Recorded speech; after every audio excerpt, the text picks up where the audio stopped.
Ang mabuting balita ng Panginoon ayon kay San Juan.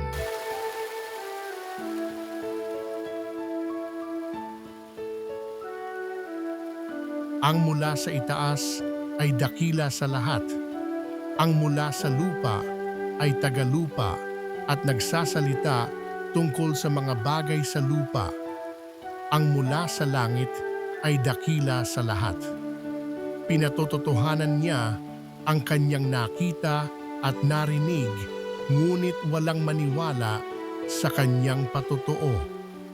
Ang naniniwala sa kanyang patotoo ay nagpapatunay na tapat ang Diyos, sapagkat ang sinugo ng Diyos ay nagpapahayag ng mga salita ng Diyos at walang sukat ang kanyang pagkakaloob ng Espiritu Santo.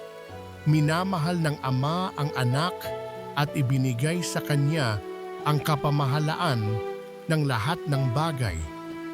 Ang nananalig sa Anak ay may buhay na walang hanggan, ngunit ang hindi tumatalima sa Anak hindi nagkakaroon ng buhay.